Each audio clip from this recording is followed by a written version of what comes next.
विद्यार्थियों, हम आपको आज आपके अनुरोध पर अनुवाद के बारे में जानकारी दे रहे हैं कि अनुवाद कैसे बनाएं। पहले मैं छोटे से छोटे अनुवाद के बारे में जानकारी दूंगा, फिर बड़े से बड़े अनुवादों के बारे में भी जानकारी दूंगा। इन्हें देखें और ध्यान से सुने और समझें कि ये कैसे बनाए जाते हैं और इनका इसमें क्या योगदान है और किस तरह से ये आते हैं। आप ध्यान दीजिएगा। किसी भी अनुवाद को बनाएंगे तो उसमें आप सबसे पहले याद रखें, कोई यदि कहता है अनुवाद के लिए तो आप जानकारी ये रखेंगे, अनुवाद ये किया हुआ है तो ये शब्दों का अनुवाद है। और हमें जो पढ़ने के लिए आता है, परीक्षाओं में जो पूछी जाते हैं, वे जो अनुवाद होते हैं वे वाक्यों के अनुवाद होते हैं। तो हम आपको वही वाक्यों के अनुवादों के बारे में जानकारी दे रहे हैं और कैसे बनाए जाते हैं ये शुरुआती जानकारी हम दे रहे हैं। तो सबसे पहले हम क्या करते हैं, अनुवाद के लिए आप क्या करें कि इन शब्दार्थों को सबसे पहले आप याद कर लें। यदि इन शब्दार्थों को आप याद कर लेते हैं तो सबसे पहले यही आपको सबसे अधिक कार्य करेंगे, क्योंकि अधिकांश लोग जो अनुवाद पूछते हैं वे इसी तरह के अनुवाद पूछते हैं। उनमें कर्ता में इनका प्रमुख योगदान होता है। सामान्य रूप से कभी भी कोई पूछा जाता है तो एक वाक्य में मैं घर जाता हूं, वह पटना जाता है, इत्यादि इत्यादि, इस तरह से बातें पूछते हैं और पूछ करके आपसे पूछते हैं कि इसका अनुवाद करिए, या कक्षा में हो या परीक्षा में हो। तो सामान्य और उसके बाद विस्तृत होती जाती हैं, आपकी कक्षाएं बढ़ती जाती हैं, उसके अनुसार अनुवाद को बढ़ाया जाता है। तो हम चलते हैं इनके बारे में कि कैसे इनके बारे में जानकारी प्राप्त करें। तो सबसे सर्वप्रथम आप क्या करेंगे कि इन शब्दार्थों को कंठस्थ कर ले। किस तरह से? तो सबसे पहले देखें, स अर्थात वह, तो वे दोनों, ते वे लोग, त्वम तुम, इवाम तुम दोनों, यूयम तुम लोग, अहम मैं, आवाम हम दोनों, वयम हम लोग। एक बात और ध्यान देंगे, यहाँ वे लोग लिखा हुआ है, कहीं पर आपको मिलेगा वे सब, वे सभी, अर्थात बहुवचन, बहुत सारे लोगों का बोध होगा। तो वहां क्या करेंगे, वो तो वाक्य में जैसा दिया हुआ रहेगा उसके अनुसार इस कार्य को आप करेंगे, समझेंगे। सब जगह इसीलिए हमने लोग शब्द का प्रयोग किया जाए। वे सब भी हो सकते हैं, वे सभी हो सकता है, ठीक है। तो इसलिए आप ध्यान रखेंगे और उसी के अनुसार ये बहुवचन के लिए है। अब ध्यान देंगे आगे, वह का प्रयोग जो किया गया है यहाँ, और आप ध्यान देंगे यहाँ भी लिखा हुआ है और इनके अर्थ नहीं लिखे हुए हैं।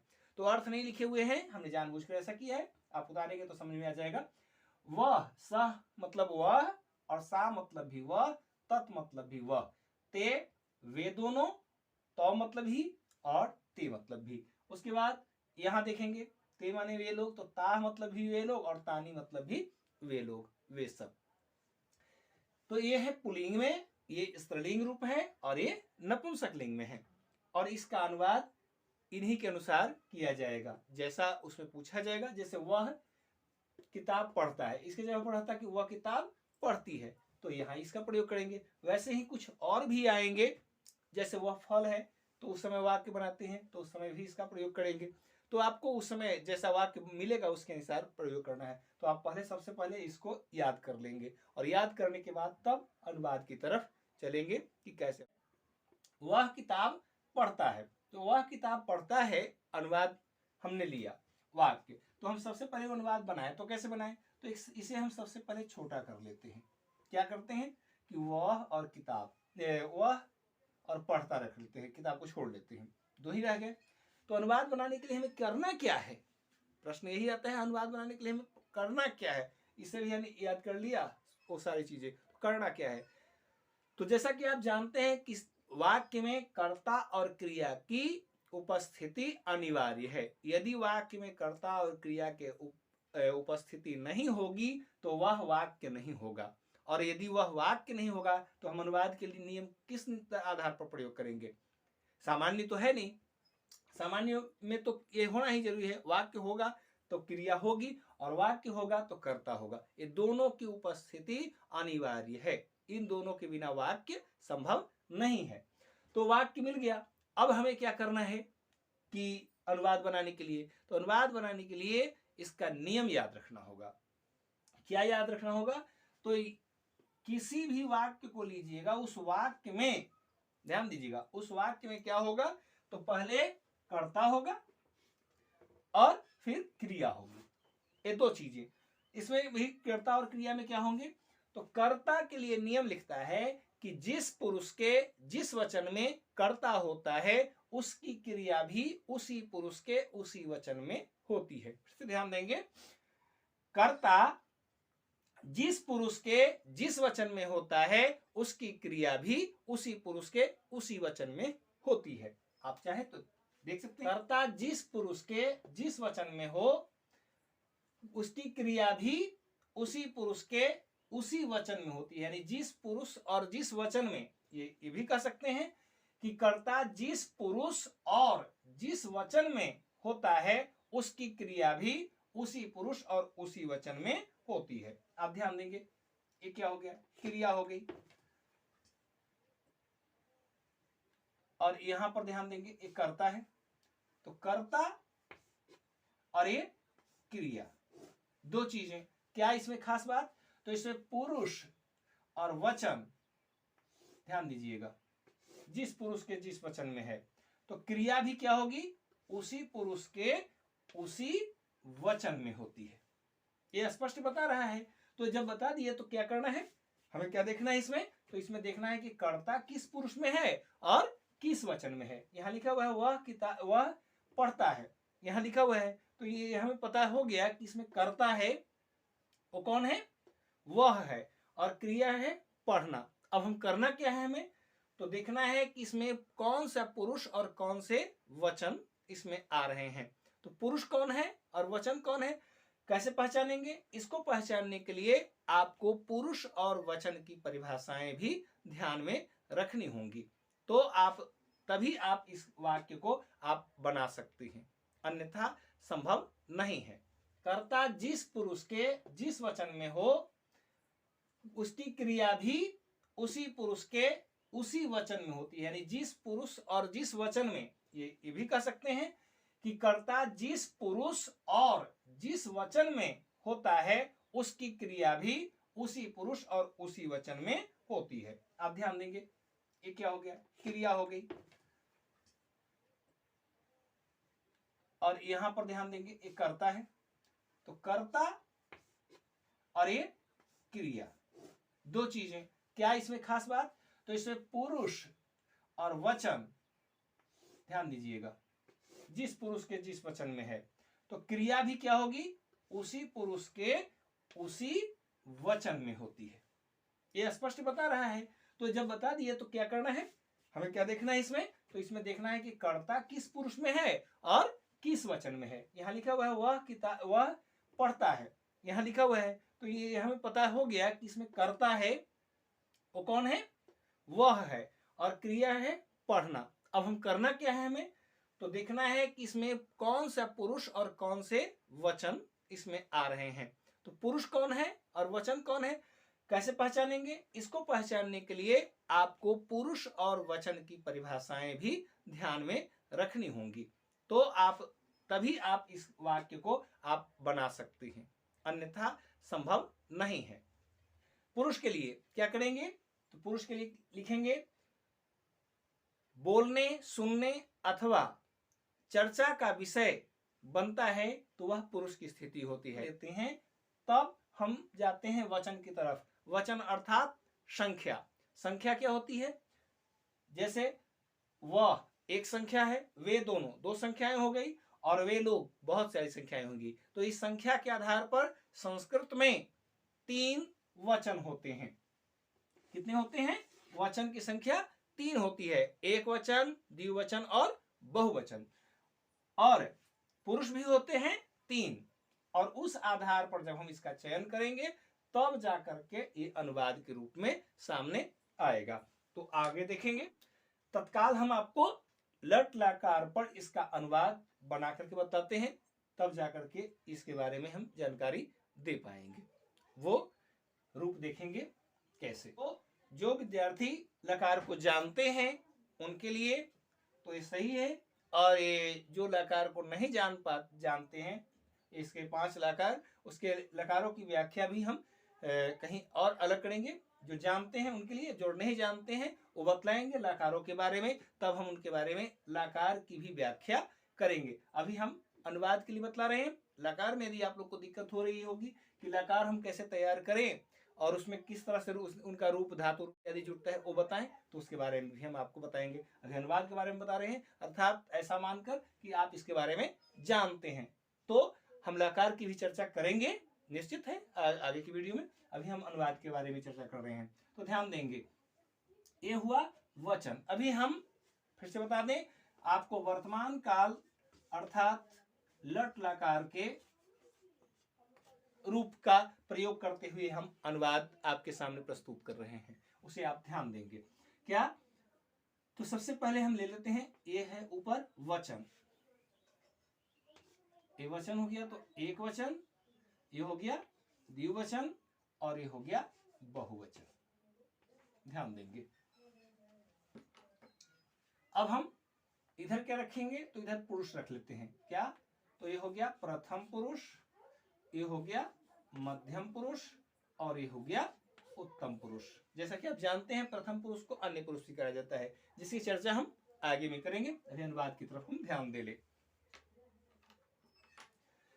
सबसे पहले हम इनके रूपों को चलते हैं। तो ये आपको अभी शब्दार्थ जो लिखा है तो उसमें देख लेंगे। ये है स, तो, ते, ठीक है। उसके बाद है त्वम, युवाम, ओ आई एम सॉरी, त्वम, युवाम,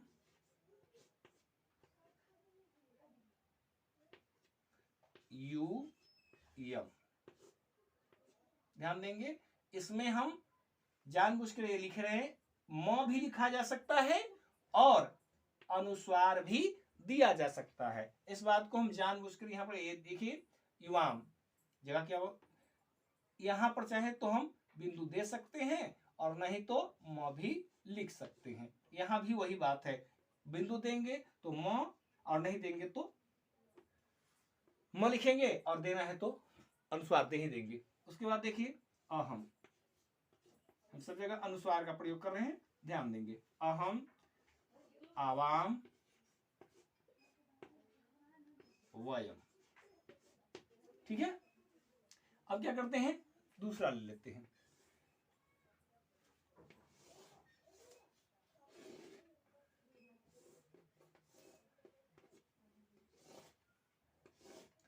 ये है ती, त,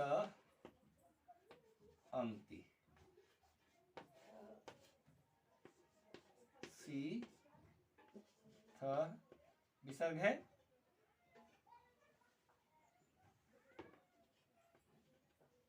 थ, थ, आमी, आव,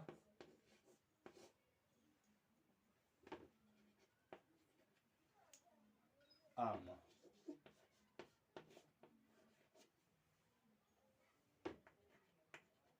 ठीक है। अब ध्यान देंगे कैसे हम इसका प्रयोग करेंगे। यहां भी एक, दो, ये बहुवचन हो गया। यहां भी ये प्रथम पुरुष हुआ, ये मध्यम पुरुष हुआ और ये उत्तम पुरुष हुए। ध्यान देंगे। अब क्या करना है हमें अनुवाद के लिए, तो नियम आपको बताए कि कर्ता का पुरुष और वचन देखना है। कैसे? तो आप जानते हैं कि कौन सा पुरुष कौन से वचन में है, जानते हैं तो आगे भी देख सकते हैं। ऐसे हम संक्षिप्त में इसकी जानकारी दे देते हैं। जो चर्चा का विषय होता है वह प्रथम पुरुष में होता है, इसमें जो सुनने वाला होता है वो यहां होता है, और जो जिसकी चर्चा हो नहीं बल्कि बोलने वाला जो होता है वो उत्तम पुरुष में होता है। इसको पहचानने का संक्षिप्त तरीका हम आपको बता दें। कोई भी संज्ञा का शब्द लेंगे, ध्यान रखेंगे, कोई भी संज्ञा का शब्द आप लेंगे तो उन्हें आप क्या करेंगे, यहां पर रखेंगे। कोई भी संज्ञा शब्द यदि कर्ता के रूप में है तो उन्हें आप क्या करेंगे, प्रथम पुरुष में रखेंगे, यहां पे। यह प्रथम पुरुष में ही आएगा। यहाँ पर यदि वह संबोधन के रूप में होगा, जैसे अगर जो लड़का शब्द का प्रयोग करते हैं, लड़का, तो लड़का शब्द संज्ञा है, तो ये हमेशा जब भी कर्ता के स्थान पर यह रहेगा वाक्य में, तो आपको याद रखना है कि वह जब भी होगा तो वह प्रथम पुरुष में ही होगा। हाँ, एक जगह है जहां वह मध्यम पुरुष में चला जाएगा, कहां? तो उसमें जब संबोधन कर देंगे तो, यानी हे लगा देंगे, हे लड़का पढ़ो, तो इस तरह अगर जो उसे संबोधित कर देंगे तब वह मध्यम पुरुष में बदल जाएगा। अन्यथा उसे आप ध्यान में बैठा लीजिए कि वह जब भी होगा तो कहां होगा? प्रथम पुरुष में ही होगा। यदि अन्य पुरुष लिखा हुआ है तो प्रथम पुरुष को ही अन्य पुरुष कहा जाता है। ठीक है। और इसके अलावा याद रखेंगे त्वाम, युवाम, यूयम, ये हमेशा मध्यम पुरुष में ही होते हैं। अहम, आवाम, वयम, यह हमेशा जो कि उत्तम पुरुष में ही होते हैं।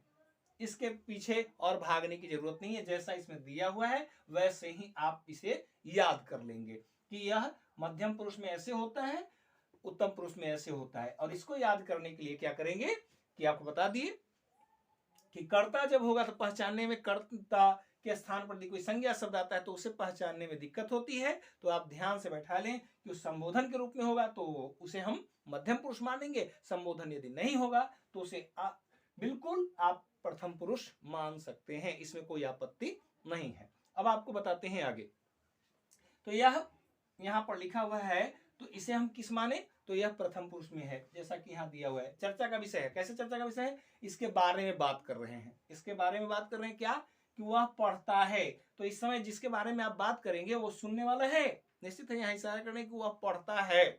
जब आपसे कुछ पूछेगा वो कैसा है जी, तो वह पढ़ता है, तो निश्चित है वो सुना नहीं रहे हैं, आपको उससे बात नहीं कर रहे हैं, तो आप नहीं बोल रहा है न सुन रहा है, इसलिए प्रथम पुरुष हुआ। तो इस तरह आप ध्यान रखेंगे। अब यह स्पष्ट हो गया कि ये प्रथम पुरुष में है। तो वचन हमें देखना है कि कौन सा है। तो वचन भी दिखाई दे रहा है कि यह संख्या में अकेले है, तो अकेले संख्या में है, इसका मतलब यह एक वचन में है। तुरंत हम इसे क्या करते हैं, लिख लेते हैं ध्यान में कि प्रथम पुरुष और एक वचन। कोई दिक्कत? जब प्रथम पुरुष एक वचन कर्ता मिल गया तो क्रिया कहां होगी?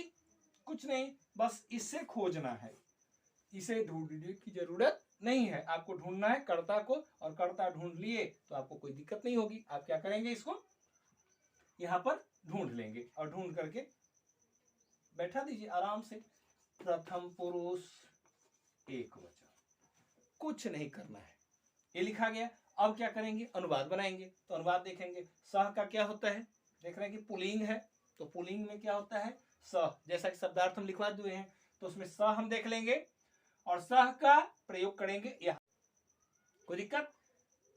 तो लिख लिए हम सह। अब क्या करना है, क्रिया। क्रिया आप जानते हैं, लकार का प्रयोग करते हैं, तीतांती का प्रयोग करते हैं, तो उसमें जानते हैं कि पढ़ना का पठ होता है धातु, और धातु जोड़ लेते हैं। तो जोड़ने के बाद हम लिख लेते हैं पठ, और पठ लिख करके क्या करना है, नियम देख रहे हैं, प्रथम पुरुष एक वचन, प्रथम पुरुष एक वचन। तो प्रथम पुरुष एक वचन में ती है, तो हम यहाँ पर आराम से लगा दिए ती। हो गया पठती, यानी वाक्य बन गया, सह पठती, वह पढ़ता है। कोई दुविधा करने की जरूरत नहीं है, जहां भी आए वहां इस तरह का प्रयोग करें। एक संक्षिप्त जानकारी आपको दे देते हैं, सब में अंक बैठा दीजिए। क्या कीजिए, अंक बैठा दीजिए, 1 2 3 4 5 6 7 8 9, और इधर ही बैठा दीजिए 1 2 3 4 5 6 7 8 9। अब कुछ करना नहीं है, यदि समझ में नहीं तत्काल आ रहे हैं तो इस रूप में रखेंगे, फिर वापस नियम को देख ले सकते हैं जैसा हमने बताया है, और संक्षिप्त में एक अंक बैठा लेंगे और अंक को अंक से जोड़ देंगे। कैसे? तो इसमें 1 है तो यहाँ भी 1 है, यहाँ 2 है तो यहाँ भी 2 है, तो अंक को अंक से जोड़ करके तत्काल में बना सकते हैं, और उस तरह आप अनुवाद बना देंगे। आप देख सकते हैं, अगर जो लिखा हुआ है तुम पढ़ते हो तो त्वम पठसि, ध्यान देख सकते हैं। कहीं भी जैसे लिखा हुआ है मैं किताब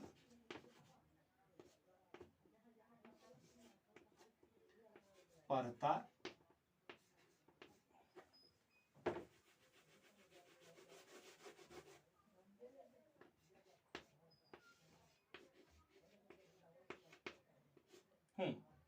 वाक्य देखिए क्या करना है इसमें, मैं पढ़ना, बस कुछ करना नहीं है। मैं देखिए कहाँ है, तो मैं का है अहम, यानी सातवां, देख सकते हैं। तो सातवां यहाँ पढ़ना का पठ आप जानते ही हैं। अब कौन सा प्रयोग करना है, तो सातवां देखिए यहाँ कहाँ है, आमी, इसमें लगा देंगे पठामी, आपका अनुवाद तैयार। कोई दिक्कत? और इस तरह आप लकारों पर अनुवाद बना सकते हैं। अब इससे आगे की जो जानकारी है वो हम कारक पर के जो अनुवाद हैं उसके लिए हम अगला बताएंगे। और हाँ, आगे आप देख सकते हैं, इससे पहले जो मैंने आपको वीडियो भेजा है उसमें कारक पहचानने के नियम भी हम बता चुके हैं, उसके बारे में जानकारी प्राप्त कर लेंगे। इन्हें बनाने के लिए आपको कुछ करने की जरूरत नहीं। अब जो लकार आएंगे, मैं सारे लकारों के बारे में जानकारी दे दूं, तो जितने भी लकार हैं, लंग लकार है, लोट लकार है, विधिलिंग जो है, या फिर भविष्यत काल है जिसको लिट लकार बोलते हैं, उन सब पर अनुवाद बनाने के क्रम में सिर्फ और सिर्फ इसी नियम का प्रयोग होगा। हाँ, रूप बदल जाएंगे, जैसे उसमें अतताम अन रहेगा, और इस तरह से अनुवाद बना लेंगे। के लिए धन्यवाद।